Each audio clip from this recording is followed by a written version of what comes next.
નમસ્કાર, TV30ના ડિજિટલ પ્લેટફોર્મમાં આપનું સ્વાગત છે. આપ જોઈ રહ્યા છો ટોપ ન્યૂઝ. લંડનમાં યોજાયો LSE જર્નાલિઝમ EI ફેસ્ટિવલ. જાગરણ ન્યૂ મીડિયાના મુખ્ય સંપાદક રાજેશ ઉપાધ્યાય પ્રોફેસર ચાર્લી બેકેટને મળ્યા. બેકેટ દ્વારા અપાઈ સલાહ, પ્રેક્ષકો સાથે સીધા સંબંધો બનાવવા અને EI સાથે વાતચીત કરવાની પત્રકારોને આપી સલાહ.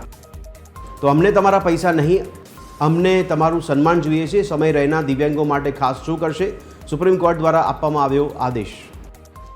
વનતારાને સંયુક્ત રાષ્ટ્ર સંગઠન દ્વારા વિશ્વના શ્રેષ્ઠ વન્યજીવ સંરક્ષણ કેન્દ્ર તરીકે માન્યતા, અદ્યતન પશુ ચિકિત્સા સંભાળ ધરાવતી સંસ્થા તરીકે વર્ણવવામાં આવી છે.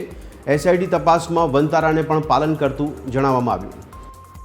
તો IAS ટીના ડાભી પર પ્રહારો કરવામાં આવ્યા છે. સભામાં ધારાસભ્યો અને સાંસદોએ IAS ટીના ડાભી પર પ્રહારો કર્યા.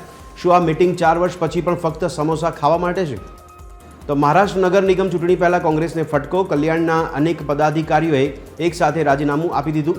નવા પદાધિકારીઓ માટે જગ્યા બનાવવા માટે આ પગલું ભર્યું હોવાનું જણાવ્યું. તો વલસાડના ધરમપુરમાં મુખ્યમંત્રીએ સરકારની શિબિરનો કરાવ્યો પ્રારંભ. કોંગ્રેસે ચિંતન શિબિરને ગણાવી બિનજરૂરી. ગુજરાતની ગલીઓમાં જઈ લોકોની તકલીફો સાંભળવા માટે આપી સલાહ. ચિંતન શિબિર પર અમિત ચાવડાના નિવેદન પર સાંસદ ધવલ પટેલની પ્રતિક્રિયા. કહ્યું, કોંગ્રેસ પાર્ટી બોખલાઈ ગઈ છે. ગુજરાતમાં 2027માં પણ કોંગ્રેસ હારશે. કોંગ્રેસે સમગ્ર દેશમાંથી જાકારો. દૂધસાગર ડેરીની ચૂંટણી ઇતિહાસમાં પહેલીવાર સમરસ જાહેર. ડેરીની તમામ 15 બેઠકો બિનહરીફ જાહેર થઈ. ભાજપના મેન્ડેટને આધારે ચૂંટણી સમરસ. યુપીથી બંગાળ સુધી SIR પર સંગ્રામ. રાહુલ ગાંધીએ BLOની મોત મામલે ચૂંટણી પંચને ગણાવ્યું જવાબદાર. ભાજપનો રાહુલ ગાંધી પર દેશ વિરોધી કૃત્યનો આરોપ.